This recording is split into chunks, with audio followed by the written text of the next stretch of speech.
Қыс мезгілі былай тұрсын, жаз мезгілінде далада қапырық, 40 градус ыстық кезде аяғы мұздап, терлеп жүретіндер сіздердің де араларыңызда бар шығар. Жанына батып ауыртпаған соң тексерілуді құнттамайды. Жарайды. Ол кезде аяғыңыз мұздаса да бойыңыз жылы жүреді емес пе? Ал қыс мезгілінде аяғыңыздан су өткізіп алудан сақтаныңыз. Өйткені аяқтан өткен сыз басыңыздан бір-ақ шығады. Мұрныңыз пысылдап, көзіңіз жасаурап, жөтеліп түшкіріп шыға келесіз. Әсіресе қысы ылғалды болатын Шымкент жұртшылығына өте таныс жағдай болса керек. Қар жауып тұрғанымен аяғыңызбен су кешіп жүресіз. Бұл енді табиғаттың құбылысы. Ал біз өз жағдайымызды ойлайық. Көптеген адамдарда суық тию сырқатының тууына септесетін бактериялар бар. Алайда аяқ температурасы төмендегенде тұмау түріндегі оның белгілері пайда болады. Аяққа суық тигенде мұрындағы тамырлар тарылып, қанның келуі азаяды, осылайша жылудың тез жойылуының алдын алады. Алайда қанда инфекциямен күресетін иммундық жасушалар болады. Аяққа суық тигенде мұрын мен тамақтың шырышының қауіпсіздігі азаяды. Сондықтан аяқты жылы ұстаған жөн. Сонымен қатар мұрынды да ұмытпаған абзал. Аяқтан қатты суық тиген кезде адамның қуығы қабынып ауырады. Мұны медицина тілінде цистит деп атайды. Қандай ауруды да соңына дейін емдемесеңіз, созылмалы түрге ауысатыны белгілі. Сол сияқты қуықтың қабынып ауруы кезінде тек дәрімен шектелуге болмайды.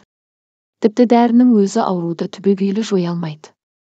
Ал бұл ауруға қарапайым ас тұзының шипасы мол. Ол үшін шағын қалтадағы тұзды ыстық табаға салып қуырып, мақта матадан тігілген дорбаға салады. Сосын қызған тұздың үстіне ол суығанша жалаң аяқ тұру керек. Осындай әдісті 6 рет жасасаңыз, құлан таза айығып кетесіз. Тұздың бір қасиеті тез ысып, өте баяу суиды.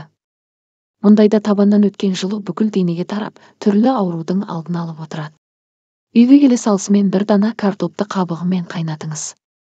Сосын қақ ортасынан 2-ге бөліп 2 табаныңызға таңасыз.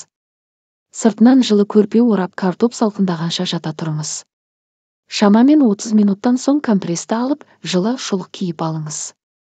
Аяқ күймейтіндей температурадағы ыстық суды шылапшынға құйыңыз. Оған 2 шай қасық қыша араластырып, аяғыңызды суға салыңыз.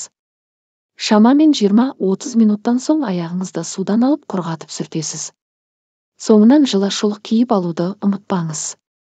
6% алма сірке суымен аяғыңызға массаж жасаңыз.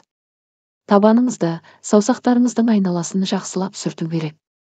Емді 15 минуттай жүргізген жөн. Аяқтан өткен суықты емдеуге арақтың да көмегі зор. Ол үшін алақаныңызға арақты құйып алып, аяғыңызды, балтырыңызды баяу қимылмен уқалайсыз. 200 г. Араққа 2 шай қасық қызыл бұрышты араластырыңыз. Араласпаны 10 күнде күн тимейтін қараңғы жерге қоясыз. Белгіленген уақыттан соң дайын болған тұнбамен аяғыңызды сүртесіз.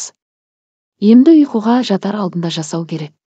Балаларға арналған крем немесе вазелинге қызыл бұрышты, гүлшетен, розмарин мен камфор майын араластырыңыз. Дайын болған қыздыратын кремді табаныңызға біркелкетіп жағып, мақта матадан тігілген жұқа шұлық киесіз. Крем табаныңызға толық сіңген кезде сыртынан қалың шұлық кию керек.